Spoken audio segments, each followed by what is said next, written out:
There are so many applications of Newton's second law of motion. The first, as I have said, it is effect of motion of an elevator to the weight of an object inside it. Okay, starting with the first motion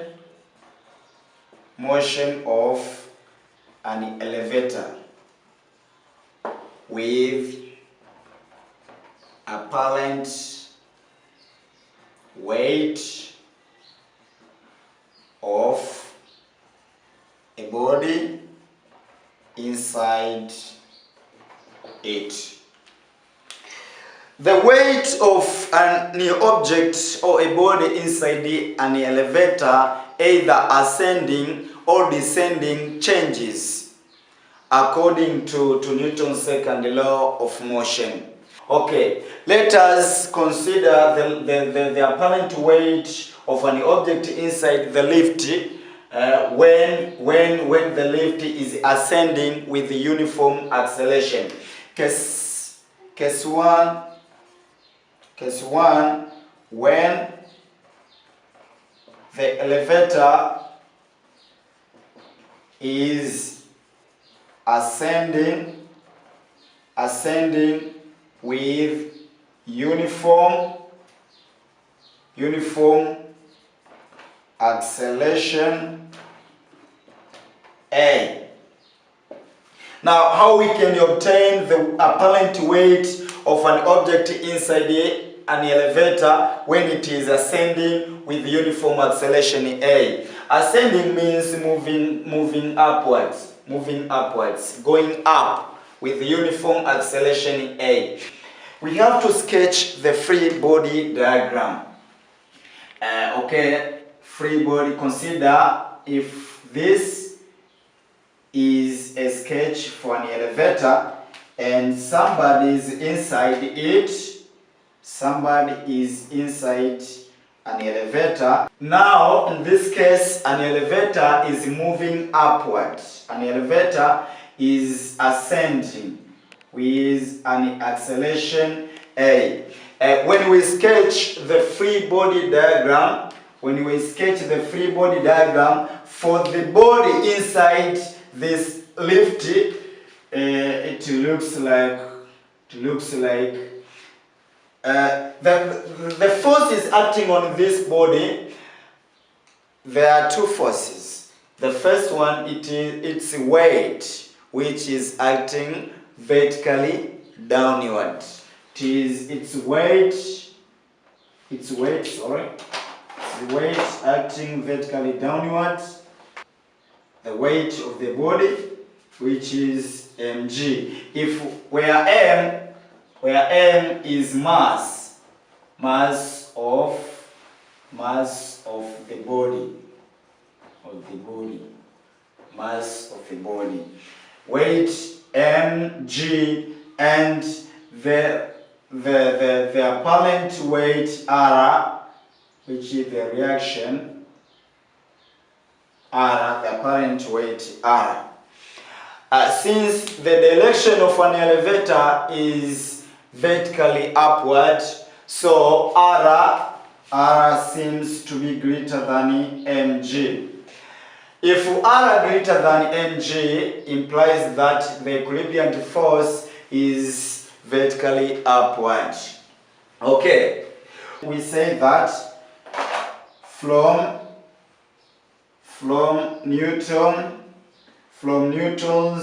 second law of motion, we say that the equilibrium force acting on an object is equal to mass times acceleration of an object.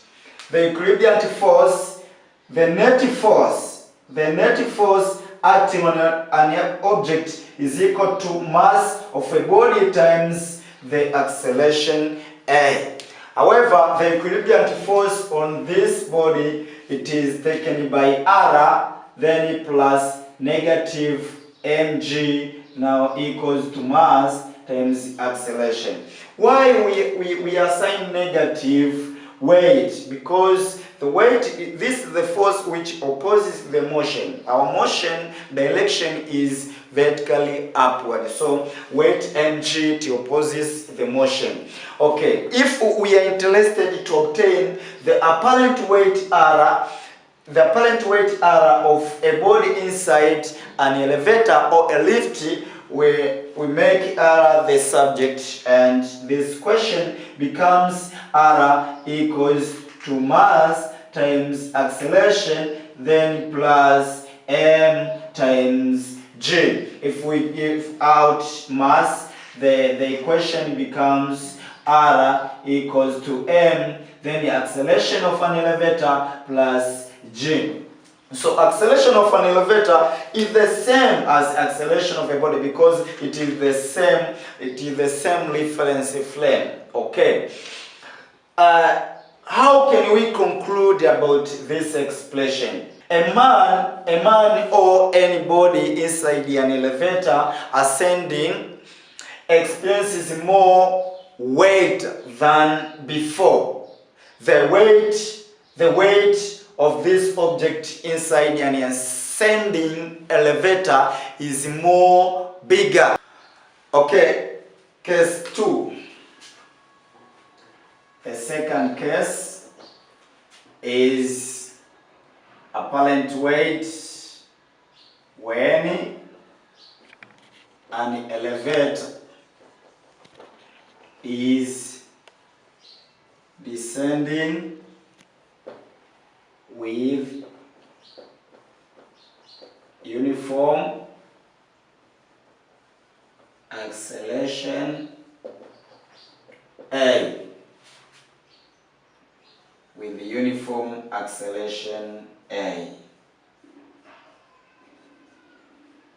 Descending with the uniform acceleration A. Now suppose a lift or an elevator is descending with the uniform acceleration A, means going down with the acceleration A. So the free body diagram for the body inside this elevator is sketched as the free body diagram, which is the diagram, simple diagram used to show the forces acting on the body inside the elevator. Okay, there are two forces. First is its weight and the reaction R, which stands for apparent weight of a body inside the lift. The weight mg, then and R, the apparent weight of the body.